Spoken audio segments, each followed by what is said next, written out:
माशांना tough fight द्यायला आता गोड्या पाण्यातील मासा स्पर्धेत उतरतोय। सावंतवाडीत भारतीय जनता पार्टी, सिंधू आत्मनिर्भर अभियान, नीलक्रांती मत्स्य संस्था, सावंतवाडी नगर परिषद यांच्या माध्यमातून कोकणातील पहिलाच भव्य दिव्य असा मत्स्य महोत्सव होतोय। 12 ते 14 फेब्रुवारी दरम्यान माजी राज्यमंत्री आमदार रवींद्र चव्हाण यांच्या संकल्पनेतून हा मत्स्य महोत्सव साकारला जातोय।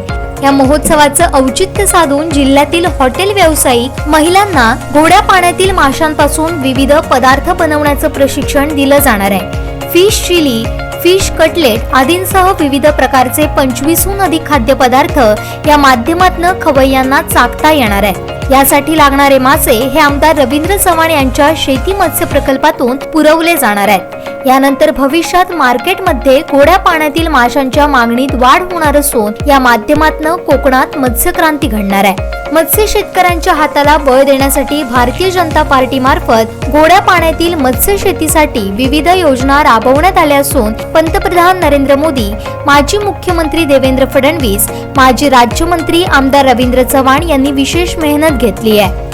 याच माध्यमातून आमदार रवींद्र चव्हाण यांनी आपल्या फार्म हाऊसवर हा प्रोजेक्ट साकारला असून त्याला यश देखील प्राप्त झालंय। शरीरासाठी उपयुक्त अशा युकोतील बासा, तिलापी या सेंद्रिय माशांचं उत्पादन या ठिकाणी घेतलं जात आहे। देश विदेशातून या माशाला मोठ्या प्रमाणात मागणी आहे। आमदार रवींद्र चव्हाण यांच्या माध्यमातून हे मासे अगदी माफक दरात कोकणवासियांसाठी उपलब्ध करून देण्यात आले। मी आहे माजी राज्यमंत्री आमदार रवींद्र चव्हाण साहेब यांच्या फार्म हाऊस मध्ये। तुम्ही माझ्या मागे पाहू शकता तर भव्य दिव्य असा प्रोजेक्ट या ठिकाणी पाहायला मिळतोय। गोड्या पाण्यातल्या माशाचा हा प्रोजेक्ट आहे आणि मोठ्या प्रमाणात या ठिकाणी मत्स्य शेती, गोड्या पाण्यातल्या माशांची मत्स्य शेती केली जाते। या निमित्तानं आम्ही इथे आलो आहे, ते निमित्त आहे म्हणजे सावंतवाडी इथे होणारा भव्य मत्स्य महोत्सव। कोकणातला हा भव्य दिव्य असा मत्स्य महोत्सव होतोय। भारतीय जनता पार्टी असेल, सिंधू आत्मनिर्भर अभियान असेल, तसंच नीलक्रांती मत्स्य संस्था असेल यांच्या माध्यमात 12, 13 आणि 14 तारीखला सावंतवाडी शहरामध्ये हा भव्य दिव्य असा मत्स्य महोत्सव होतोय। ज्या महोत्सवामध्ये इथले हॉटेल व्यावसायिक असतील, महिला असतील, यांना गोड्या पाण्यातल्या माशांपासून विविध पदार्थ बनवण्याचं प्रशिक्षण दिलं जाणार आहे आणि नक्कीच येणाऱ्या काळामध्ये हा एक वेगळा पॅटर्न आणि हा एक वेगळा पदार्थ हा कोकणचं नाव संपूर्ण देशभरामध्ये पोहोचवणारा हा एक वेगळा पॅटर्न या महोत्सवाच्या माध्यमातून आपल्या समोर येतोय। आमदार रवींद्र चव्हाण साहेबांच्या माध्यमातून डोंबिवलीमध्ये हा प्रोजेक्ट राबवला होता। त्यानंतर ज्या ठिकाणी कोकणामधल्या शेतकऱ्यांना याचा फायदा व्हावा या दृष्टीने कोकणातील शेतकऱ्यांसाठी सुद्धा पंतप्रधान नरेंद्र मोदी यांच्या माध्यमातून विविध योजना या प्रोजेक्टसाठी साकारण्यात आल्या। त्याचा लाभही शेतकऱ्यांपर्यंत पोहोचवण्याचं आवाहन करण्यात आलं आहे। ज्या ठिकाणी आपण आहोत तो म्हणजे रवींद्र चव्हाण साहेबांचं हे फार्म हाऊस। त्या ठिकाणी ही गोड्या पाण्यातली मत्स्य शेती केली आहे। UK मधला मासे या पाण्यामध्ये सोडण्यात आले। माझ्यासोबत राहुल आहेत। काय सांगाल, एकंदरीत हे भव्य दिव्य स्वरूप पाहिलं तर कृत्रिम तलाव आहे, याची आपण जर तलावाची भव्य दिव्यता पाहिली तर मोठ्या प्रमाणात गोड्या पाण्यातल्या माशांची शेती या ठिकाणी होते। या प्रोजेक्ट बद्दल काय सांगाल, ही कन्सेप्ट नेमकी कोकणात साहेबांनी सर्वप्रथम राबवली आणि कसा प्रतिसाद या कन्सेप्टला मिळतोय? माननीय आपले भारताचे लाडके पंतप्रधान मोदीजी, महाराष्ट्राचे लाडके माजी मुख्यमंत्री देवेंद्रजी आणि आपले सिंधुदुर्ग पुत्र माननीय माजी राज्यमंत्री आमदार रवींद्र चव्हाण, मत्स्य शेती म्हणजे एक संभ्रम निर्माण होता लोकांमध्ये, मत्स्य शेती म्हणजे काय, तर याचा सखोल अभ्यास केला आपले लाडके रवींद्रजी यांनी आणि हा प्रोजेक्ट पहिला राबवायचा तर सिंधुदुर्गात राबवायचा एवढ्या मोठ्या प्रमाणात। तर ह्याच्यात प्रोजेक्ट राबवताना साहेबांनी हा सिंहाचा वाटा उचलला।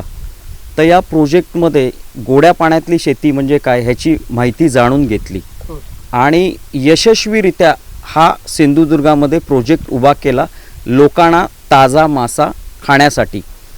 हा पूर्णपणे सेंद्रिय मासा आहे आणि आपण इथे बासा आणि तिलापियाचं इथे सीड सोडलेलं आहे। कमीत कमी 9 महिन्यानंतर हे मासे विकण्याला उपलब्ध होतात। हा एवढा ताजा मासा आहे की या बासा माशाचे एवढे बेनिफिट आहेत शरीरासाठी। ह्याच्यामध्ये विटॅमिन आहे, मिनरल आहे आणि हा जो तिलापिया आहे तो स्किनसाठी एवढा चांगला मासा आहे की जे अँटी रिंकलसाठी वगैरे हा तिलापिया योग्य मासा आहे, आपल्याला खाण्याला उपलब्ध आहे।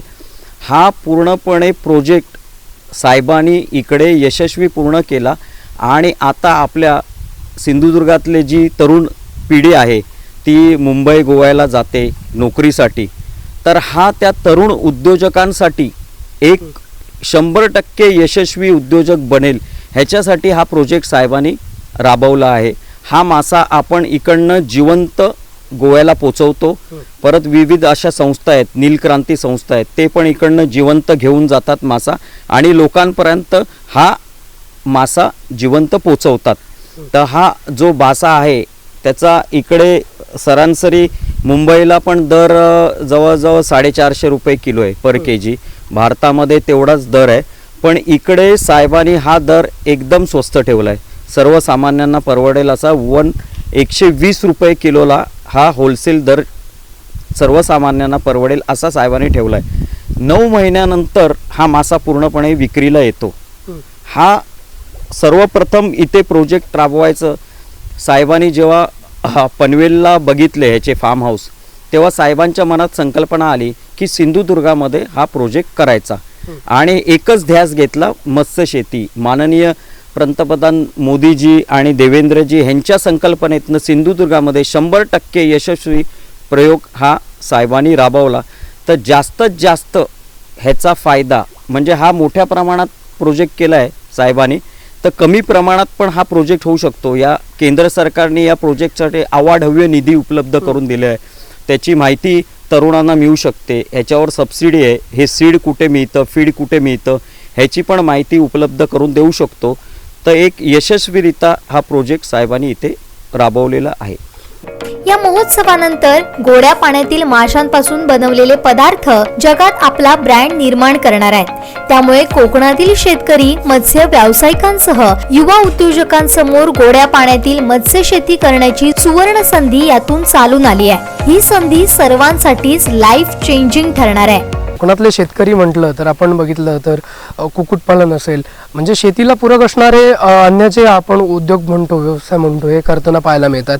आज जर बघितलं तर कोरोना महामारीचं जागतिक संकट आपल्या जेव्हा कोकणावर आलं तेव्हा कोकणवासीय पुन्हा आपल्या मायभूमीत परतल्यानंतर प्रत्येकाने वाट धरली ती शेतीची.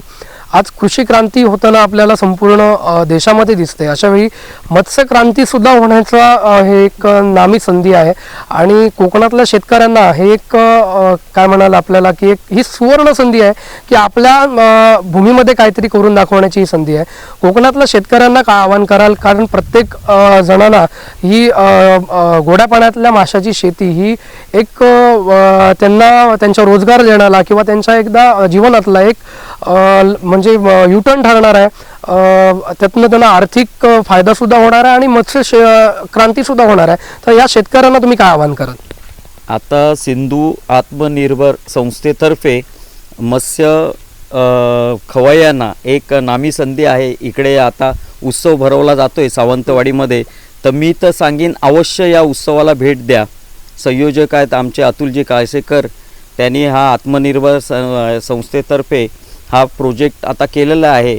तर अवश्य भेट द्या आणि चव चाखा या माशाची. एकदा तुम्ही चव चाखाल या माशाची तर तुम्हाला गोडी लागेल. आणि तरुणांना तर मी आवाहन करतो की ह्याच्यामध्ये धोका असा काहीच नाही, 100% फायदाच आहे. फक्त ह्याची माहिती घेणं आवश्यक आहे. या माहिती पूर्णपणे या प्रोजेक्टची माहिती घेऊनच पाय टाकला पाहिजे पुढे आणि तो यशस्वी होईल अशी माझी आशा आहे. ही मत्स्य शेती अगदी सहज आणि सोपी असून याचं प्रशिक्षण देखील दिलं जातंय. गोड्या पाण्यातील मत्स्य शेतीसाठी कोकणातील वातावरणही अगदी पूरक आहे. या शेतीसाठी नदीचं शुद्ध पाणी वापरलं जातं. वापरानंतर ते पाणी माड बागायतीसाठी वापरलं जातं. तुमच्या या प्रोजेक्टमध्ये बासा असेल, तिलापी असेल, UK-वरनं हे मासे तुम्ही इथे आणताय. कशा पद्धतीनं त्यांचं संगोपन होतंय, रोजचा त्यांना जो तुम्ही खाद्य टाकताय, तर कशा पद्धतीनं ह्याचं तुम्ही मॅनेजमेंट करताय? त्यांना दिवसातून 2दा खाद्य टाकावं लागतं. जसं लहान असतं सीड तसं प्रमाण असतं 3 mm, 2 mm, 4 mm. जशी जशी वाढ होते तसं खाद्य वाढवता येतं. गोदरेजच्या कंपन्या आहेत, ह्याचं फीड उपलब्ध करून देतात आणि अनेक अशा संस्था आहेत. ते तुम्हाला सर्व एकदा तुम्ही प्रोजेक्टबद्दल माहिती घेतल्यानंतर तुम्हाला सर्व माहिती होईल. आणि या पूरक असं वातावरण आहे इकडे कोकणाला या माशांसाठी. आणि हे जे तळ्याचं पाणी आहे आपण ते बागायतीसाठी वापरू शकतो, सुपाऱ्यांसाठी, परत शेतीसाठी. त्याच्यामुळे आपण जो रासायनिक खताचा जो मारा देतो आपल्या शेतीसाठी तो पूर्णपणे बंद होईल आणि हे एक प्रकारे आपल्याला खत, सेंद्रिय खत मिळेल या पाण्यातनं. त्याच्यामुळे खताचा पूर्णपणे 100% खर्च आपला वाटतो या पाण्यामुळे. बासा, तिलापी यासोबत विविध प्रजातींच्या माशांचं उत्पादन या पद्धतीनं घेता येतं. अगदी छोट्या पद्धतीनं हा प्रकल्प साकारता येतो. यासाठी शासनाच्या विविध योजनांचं पाठबळ देखील मिळतं.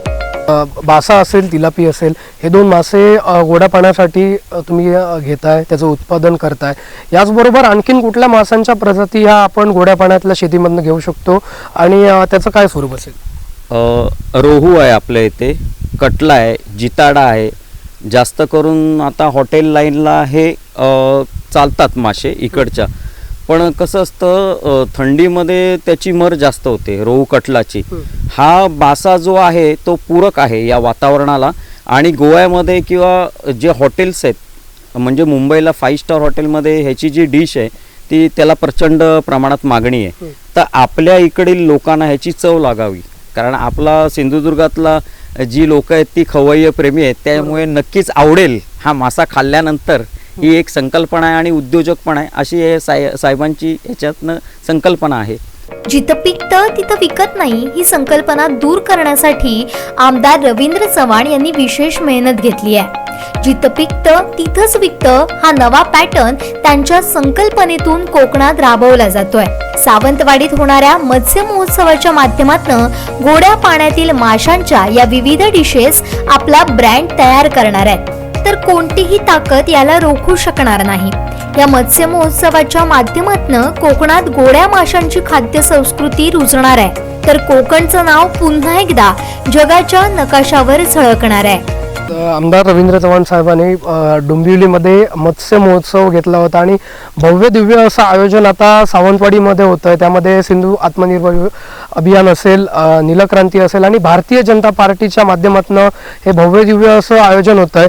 मुळात विचारायचं एवढंच आहे, कारण गोड्या पाण्यातल्या माशापासनं 1-2 नाही तर तब्बल 25हून अधिक पदार्थ हे खवय्यांना चाखता येणार आहेत. अगदी कोकणचं नाव देशभरात जाणार आहे आणि हा जो गोड्या पाण्यातला मासा आहे तो आता भाव खाणार आहे असं म्हणायला हरकत नाही. तर या निमित्ताने, या महोत्सवाच्या निमित्ताने तुम्ही काय आवाहन कराल? ह्याचा पुरेपूर फायदा हॉटेल व्यावसायिकांना होणार आहे, कारण ज्या डिशेस आहे त्या आपली जेवढे सिंधुदुर्गात हॉटेल आहेत त्याच्यामध्ये त्या डिश आता प्रेझेंट केल्या जातील.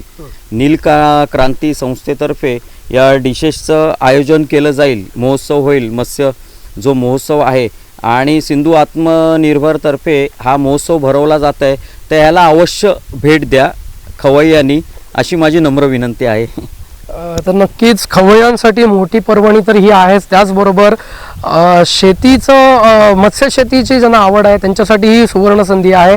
गोड्या पाण्यातल्या माशांची शेती ही प्रत्येकाला करता येणार आहे. माजी राज्यमंत्री आमदार रवींद्र चव्हाण यांनी आपल्या फार्म हाऊसमध्ये गोड्या पाण्यातल्या मत्स्यशेतीचा हा यशस्वी प्रोजेक्ट सर्वप्रथम कोकणात राबवला आणि त्यानंतर कोकणातल्या शेतकऱ्याला देखील याचा फायदा व्हावा, गोड्या पाण्यातल्या मत्स्यशेती त्यांच्यापर्यंत पोचावी आणि मत्स्यक्रांती ही कोकणात व्हावी या उद्देशाने भारतीय जनता पार्टी आणि नरेंद्र मोदी यांच्या माध्यमातून विविध योजना सुद्धा या प्रोजेक्टसाठी राबवण्यात येतात. नक्कीच ज्या ठिकाणी पिकतं तिथे विकत नाही असं म्हटलं जायचं, पण मात्र आता जिथे पिकतं तिथेच विकतं ही माजी राज्यमंत्री आमदार रवींद्र चव्हाण ही संकल्पना तयार करतात, हा नवीन पॅटर्न तयार करतात.